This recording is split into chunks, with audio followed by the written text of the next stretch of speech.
Se me había olvidado un pequeño detalle que era grabar la clase, así que voy a hacer un resumen de lo que hemos visto hasta ahora. La evaluación del curso va a ser la construcción de un caso de alguna persona que tenga algún trastorno alimentario o de la ingesta de alimentos basado en el DSM-5, manual que se los voy a subir al aula cuando terminemos la clase, y que la evaluación va a constar de dos partes, junto con esta pauta de evaluación. Por una parte, tiene que ver con la construcción de una situación real o ficticia que, que tenga de telón de fondo uno de los trastornos alimentarios. Los más conocidos son la anorexia y la bulimia, pero hay más. Y a partir de eso, de esa contextualización, que tiene que tener una cronología clara, una sintomatología clara y efectos tanto a nivel personal como sociales, claro, va a ser la primera nota y eso lo tienen que entregar en 2 semanas más. Yo lo revisaría y posteriormente a esa revisión, ustedes tendrían hasta el 20 de agosto para definir los elementos claves que aparecieron en su historia que definen que eso sea un caso de anorexia, un caso de bulimia, un caso de pica, un caso de trastorno de atracón u otro trastorno no especificado o especificado de la alimentación.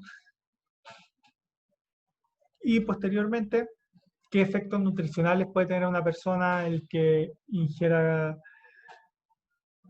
una serie, por ejemplo en el PIC, una serie de cosas que no tienen ningún valor nutricional, pero que esa sea la base de su alimentación. Para esto, ustedes pueden armar grupos de 2 a 4 personas, a menos que alguien tenga mucha dificultad en la conexión y lo tenga que hacer individual, se comunica conmigo al correo guillermo.fernandez@upla.cl y lo acordamos sin dificultad. Creo que ese sería un resumen de lo que hemos hablado este rato. 2 notas serán.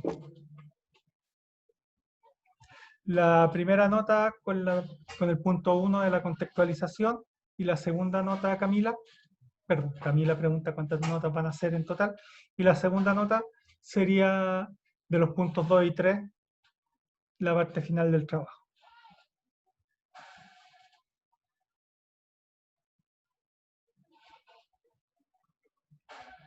Profe, ¿el trabajo se debe hacer en Word, PDF y cuántas es la cantidad máxima de hojas o Ya. planas?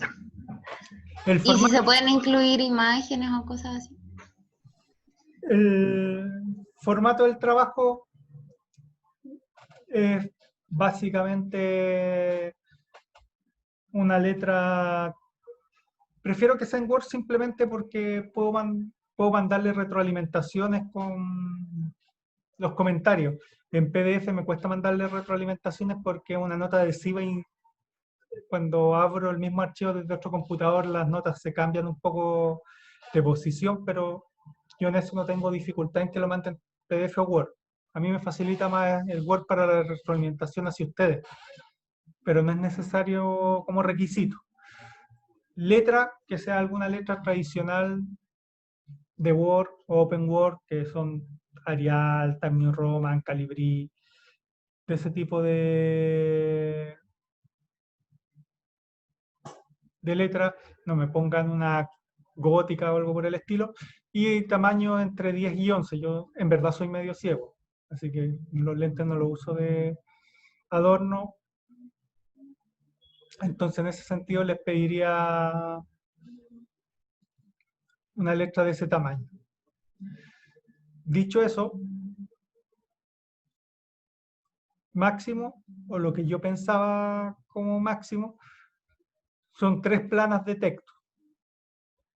Se incluyen una portada e imágenes, 5 páginas.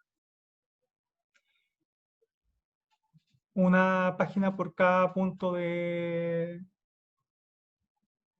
la evaluación. Entendiendo que En 2 semanas más va a ser el punto 1 el que vamos a ver. Para esa es una plana de computador, tamaño carta. Me parece que más que suficiente para contextualizar, contar la historia de una persona, los efectos que ha tenido y la sintomatología que ustedes pueden observar.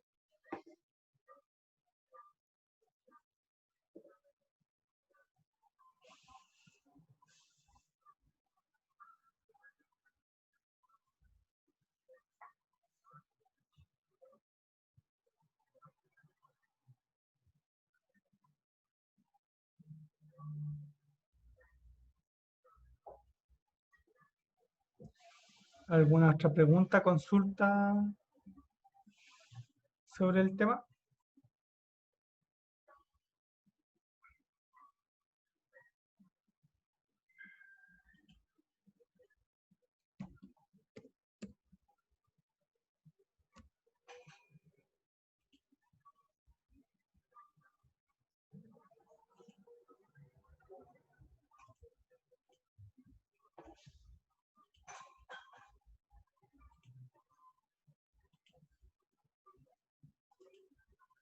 Para los que nunca hayan visto, el manual que les voy a enviar es este,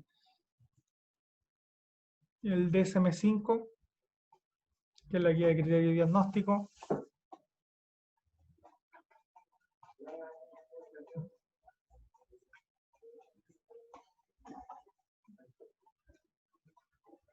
Este sería el tema de los trastornos alimentarios y de gestión y de ingestión de alimentos. Y aquí aparecen, por ejemplo, las enfermedades definidas y cuáles son sus criterios de diagnóstico. Por ejemplo, un caso que es como el más común, la anorexia nerviosa, que aparece la restricción de la ingesta energética, miedo intenso a ganar peso o engordar, alteración de la autopercepción o de la autoimagen de cada persona y los tipos que existen y el nivel de gravedad o por así decirlo, el nivel de baja del índice de masa corporal que tienen esas personas.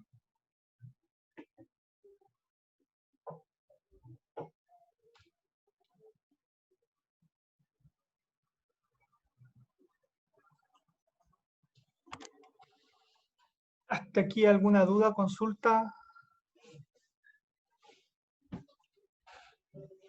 ¿O quedó claro? Una consulta, profe, acerca, por ejemplo, ya si yo expongo una persona que yo vea en un documental, ¿tengo que poner su edad y todos sus antecedentes? Ya sea el peso, O sea, si fuera en el caso de la anorexia nerviosa, el peso, no toda la enfermedad trastornos alimentarios. o por ejemplo, cuando tienen trastornos de ansiedad y eso le lleva a una obesidad mórbida. Ya. Lo que pasa es que los trastornos de ansiedad en sí no son trastornos alimentarios, son trastornos de ansiedad. De hecho, uno de los temas de la clase que ya he visto con sus compañeros de sección tiene que ver con el uso de ciertas enfermedades. Los trastornos alimentarios son 8 nomás, dentro del DSM-4, aunque están profundamente vinculados tanto con la depresión como con la ansiedad. De hecho, tienes razón en el sentido de que la ansiedad está con una gran comorbilidad con obesidad o con consumo, más que con obesidad, con consumo de azúcares, con dietas ricas en azúcar, que tienden a producir no solo procesos de aumento del peso, sino que lamentablemente también después con dificultades para dejar ese tipo de dieta, ya que el azúcar es, y en eso ustedes se manejan mejor que yo, para el cuerpo es casi una droga. Entonces, en el caso de las enfermedades que vamos a ver, el nombre es ficticio, la edad es ficticia, si, tanto si quieren resguardar los datos. De hecho, en general, cuando es un caso real el que se ve, uno no puede poner apellido, qué sé yo, si vive, voy a inventar, en la comuna de La Cisterna en Santiago, yo tengo que decir el sector sur de Santiago. No, más que detalles de la vida así personal, a menos que sean relevantes para la, la enfermedad, o sea, no quiero saber qué tipo de parto fue o si cuando pequeño se rompió un pie, sino elementos que sean, a menos que eso sea relevante para explicar lo que ustedes quieren mostrar. No sé si te quedó claro, te confundí más, Ali. Son. Sí, Alison. Sí. No, profe, me quedó claro. Ya, Entonces nosotros nos debemos guiar respecto al manual que usted nos envíe para ver qué trastorno tiene la persona. exacto. Ah, ya, profe. Gracias. De hecho, el DSM-5 es el manual más actualizado en relación a los trastornos de salud mental. O sea, yo cuando estudié, yo tengo 36 años, así que estudié como hace 2 años atrás, 3 años atrás, psicología, un poco más creo, sí, un poco más. Yo estudié el DSM-4 y de hecho los trastornos alimentarios no existían como tales, sino que eran trastornos, como planteaba Alison, que eran trastornos de ansiedad.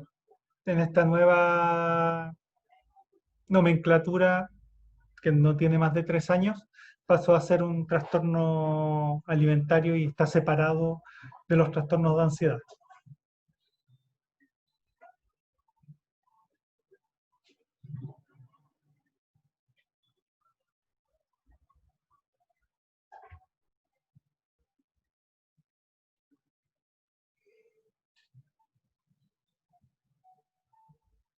¿Alguna otra duda, consulta?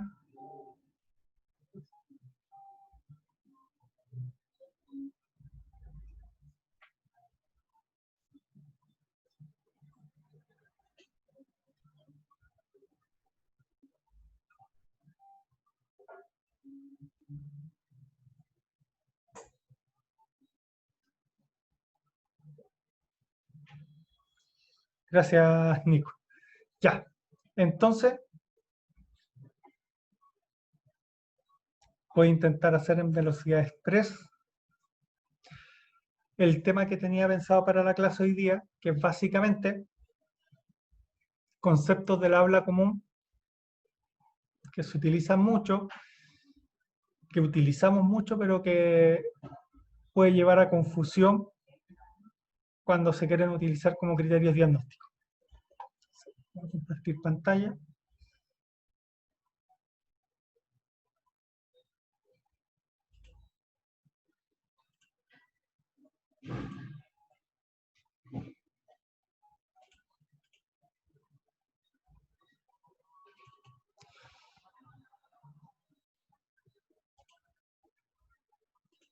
Ya, el objetivo es que hoy día veamos cuál es el uso técnico de ciertos conceptos clave relacionados con trastornos que pueden sufrir todas las personas, pero que se usan mucho en el habla común y muchas veces de una forma peyorativa.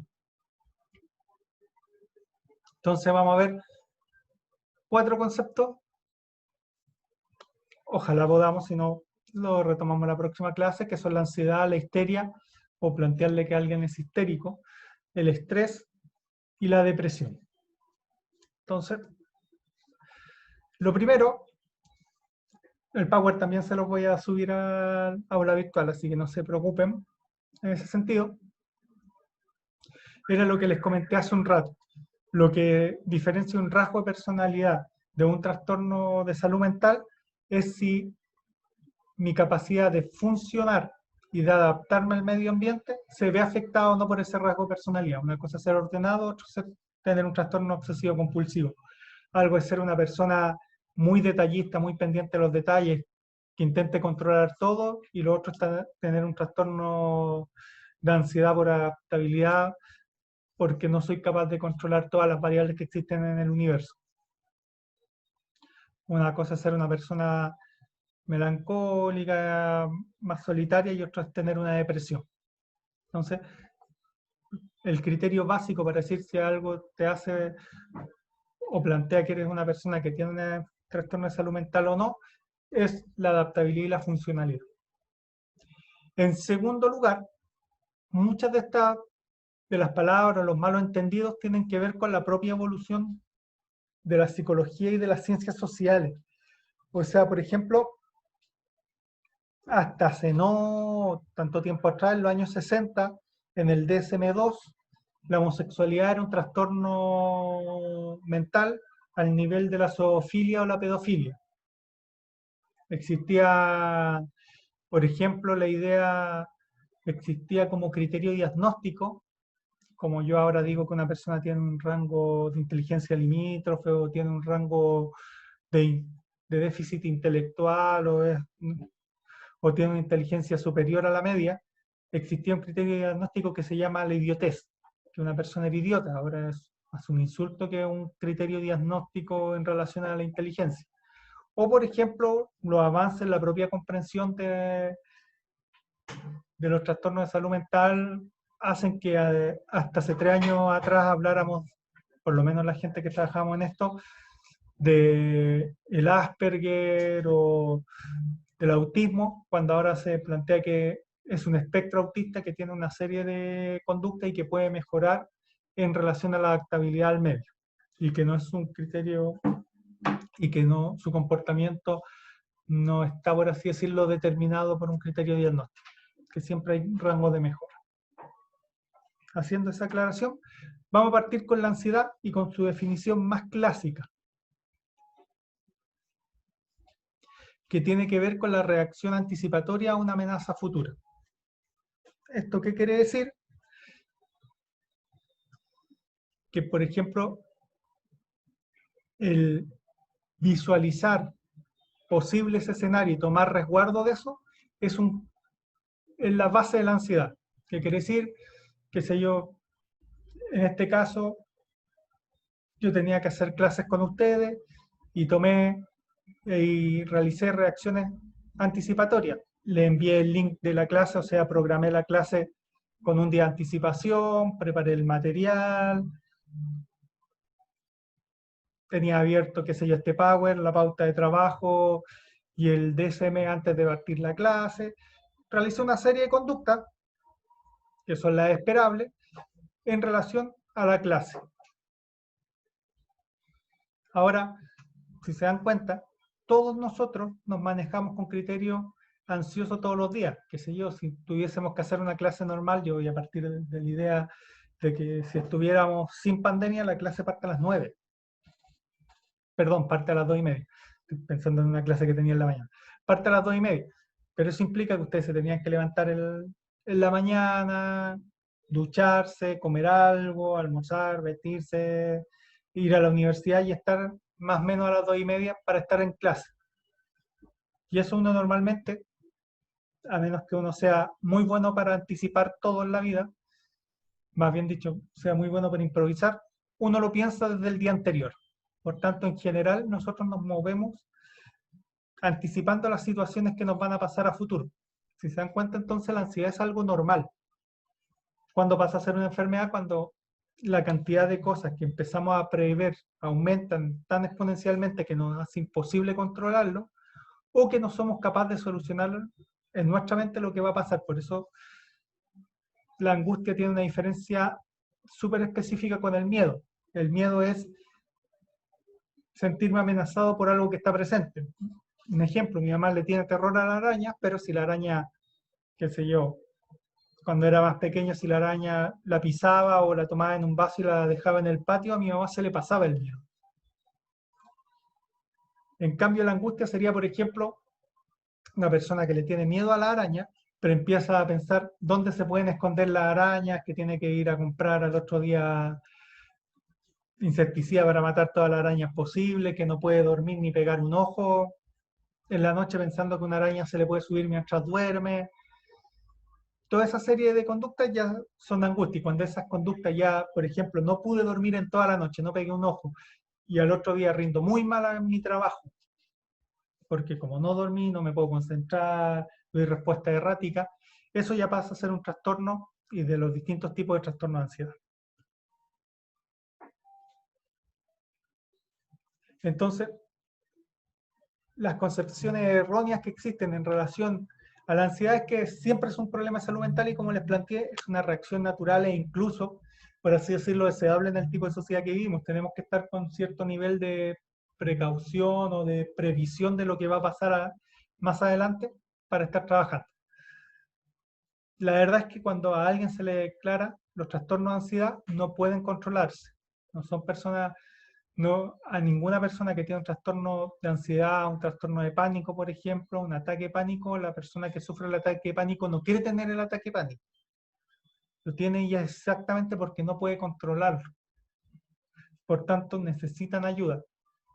No necesariamente un psicólogo, pueden haber otros tipos de terapias, pero necesitan ayuda para solucionar el tema porque si no lo podrían solucionar por ellos mismos.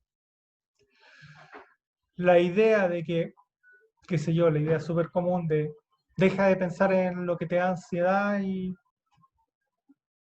se te va a sanar, también es un consejo muy bien intencionado, pero muy mal enfocado. O sea, las personas que tienen ansiedad no quieren pensar en lo que le da ansiedad. Qué sé yo, una persona que tiene miedo a quedar sin trabajo no quiere estar pensando todo el día que va a quedar sin trabajo. El problema es que no puede dejar de hacerlo.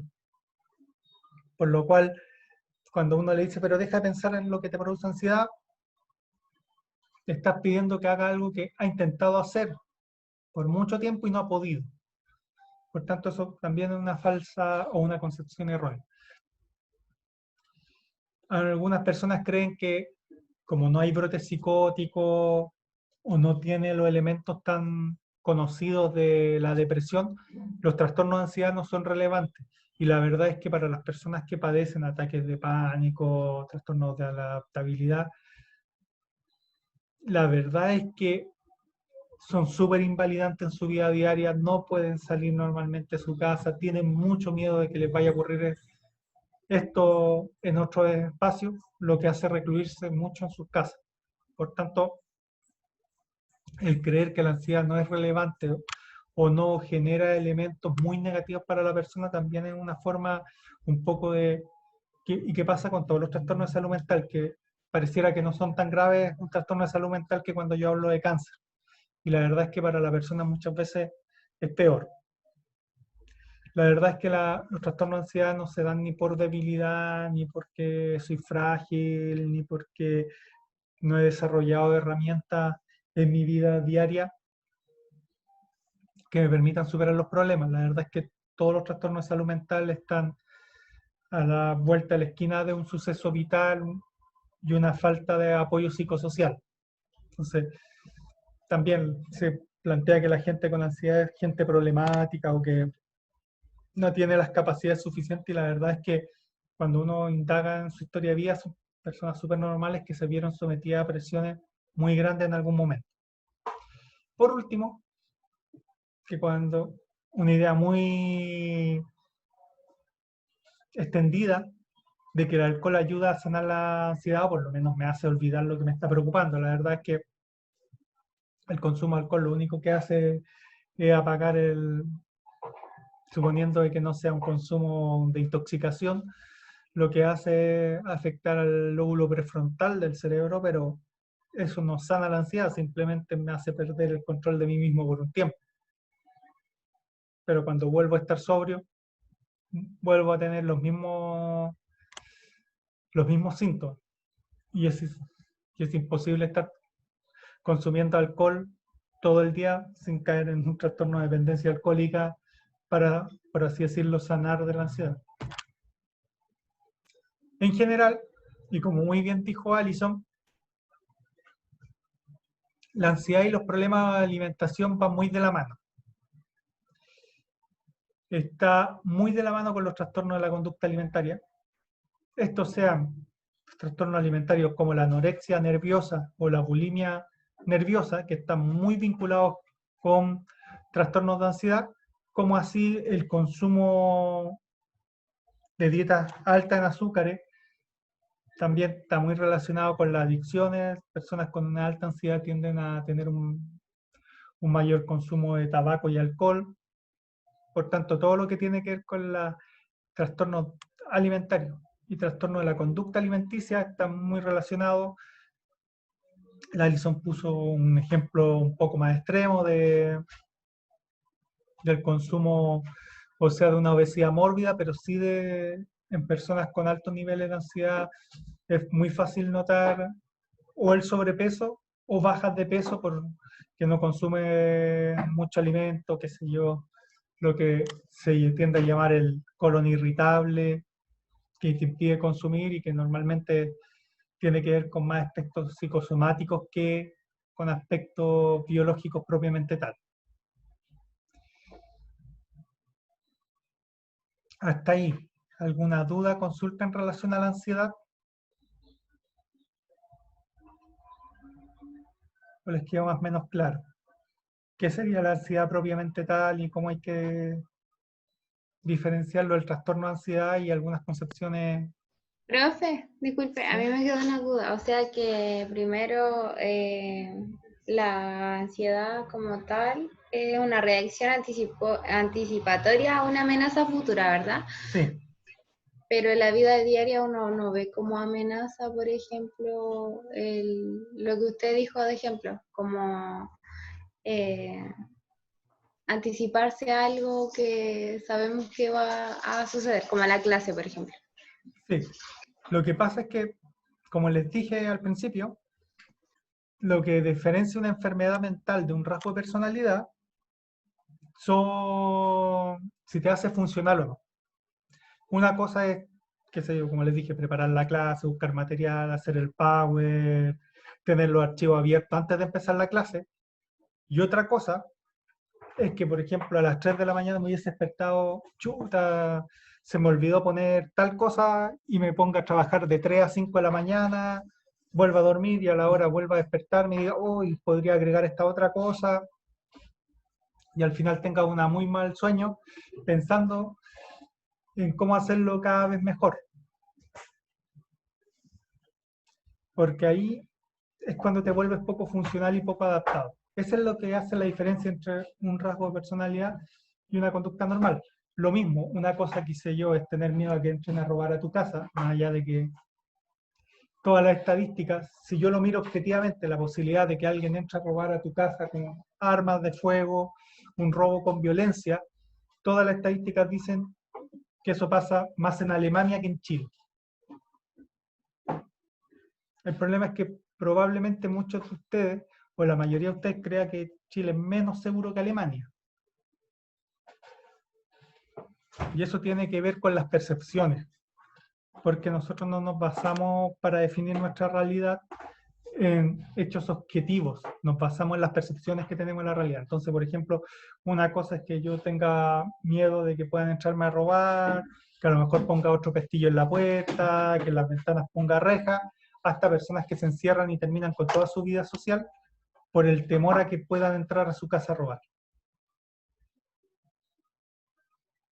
¿Se entiende la diferencia? Porque como dije, la ansiedad es un elemento normal de la vida diaria. De hecho, desde el psicoanálisis dice que si nosotros no fuéramos ansiosos no podríamos vivir en la sociedad. Tenemos que tener ciertos niveles de ansiedad porque la ansiedad también es la que te hace, por así decirlo, un buen trabajador, un buen estudiante, el pensar a lo mejor en si alguno de ustedes tiene pareja, en qué va a querer su pareja, también te hace una muy buena pareja. A lo mejor tener preocupación, qué sé yo, no he llamado a mi papá o mi mamá en 3 días dentro de la cuarentena, tengo que llamarlo. O sea, desde el psicoanálisis se plantea que la ansiedad es básico como para relacionarte de una forma relativamente, entre comillas, sana con la sociedad. Porque la sociedad te exige mucha preparación o estar atento a muchas cosas que pasan en tu vida diaria.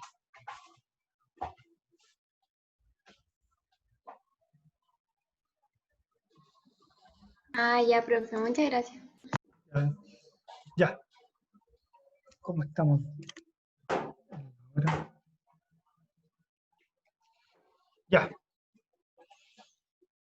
creo que voy a alcanzar a ver solo la parte de histeria. Espero que a ninguna de las estudiantes presentes le hayan dicho alguna vez que es histérica, porque en verdad esto es una falsa concepción que existe desde los griegos. Los griegos, para explicar los cambios de humor que existían en la menstruación de las mujeres, decían que las mujeres, por ser más débiles, porque en el útero se producían unos líquidos raros, eso producía cierta tendencia a, a tener conducta errática, y eso es lo que explica la histeria. Y por tanto la histeria solo le da a las mujeres y no a los hombres. Esta concepción avanzó en el tiempo, y de hecho una de las razones por qué el psicoanálisis se considera tan machista es porque Freud la tomó mucho para explicar lo que en la actualidad llamamos trastornos de conversión.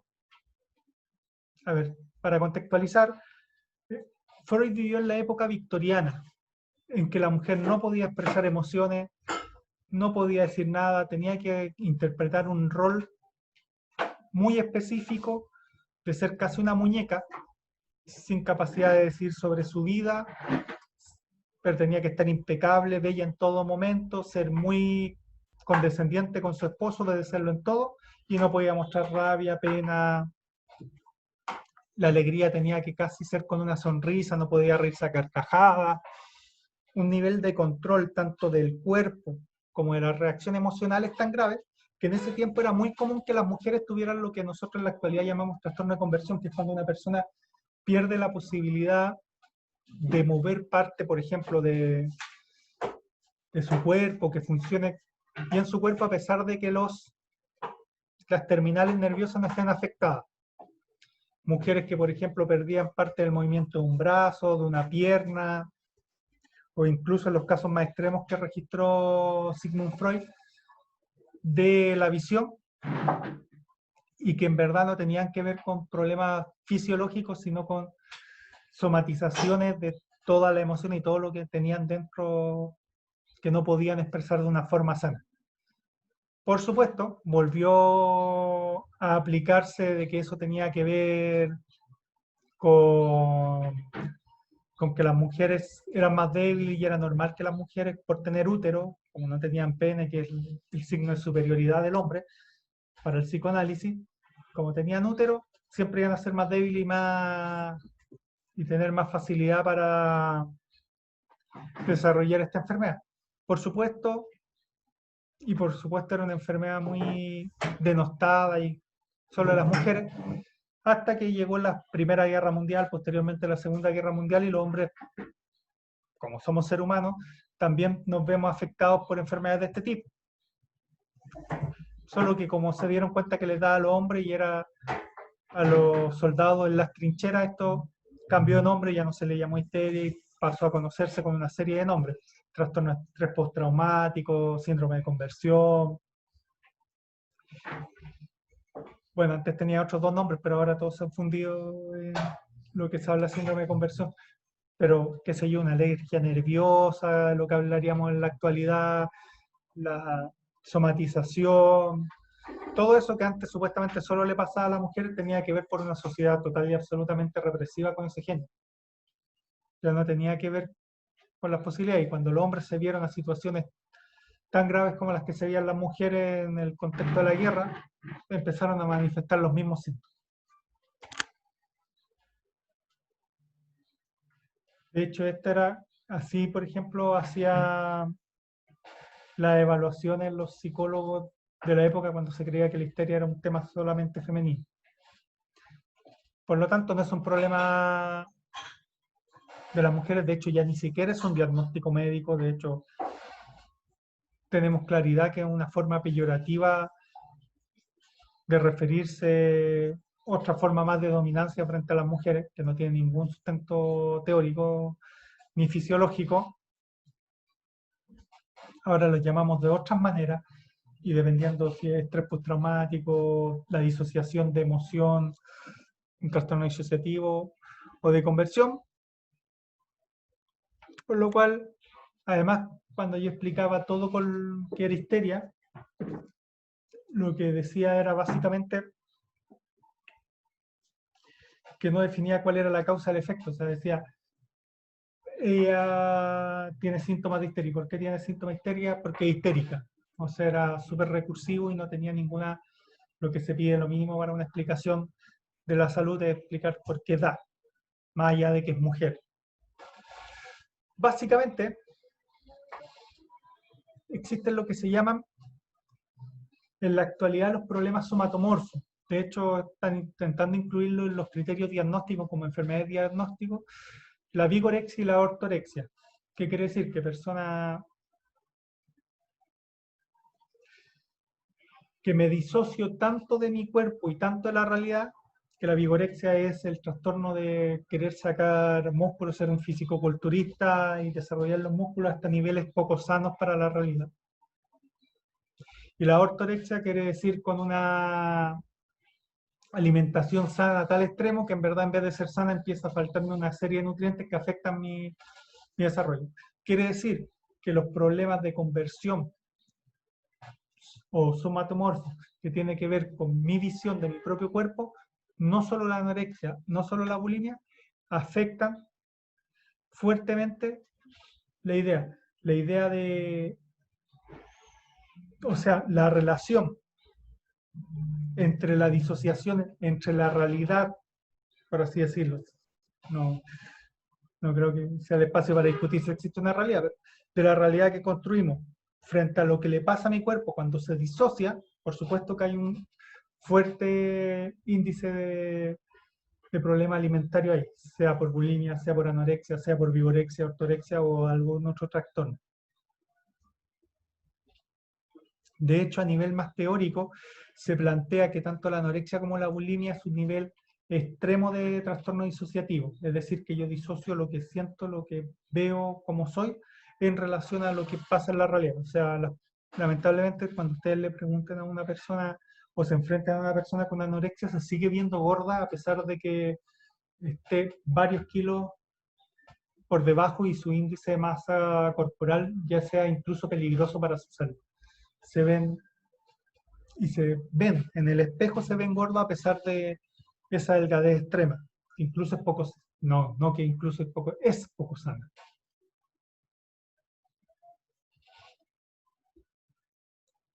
Hasta ahí se entendió más o menos el tema de la histeria y cómo fue un concepto bastante peyorativo en relación a las mujeres y cómo, por qué se ha dejado de utilizar y cuál es su relación, no la relación de la histeria, pero sí de los síndromes de conversión y disociativo en relación a los alimentos.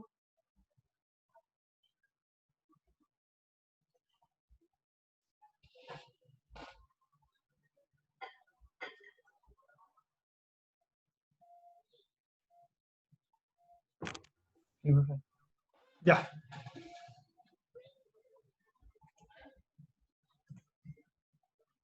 Perfecto. Lira, no sé.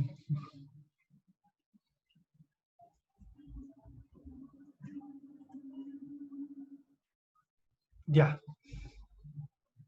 A mí me pidieron, y el centro estudiante pidió que la clase fuera de 1 hora. Así que lo vamos a dejar hasta acá. Dudas, consultas en lo que vimos hoy día, sea en el trabajo o sea en lo de la clase.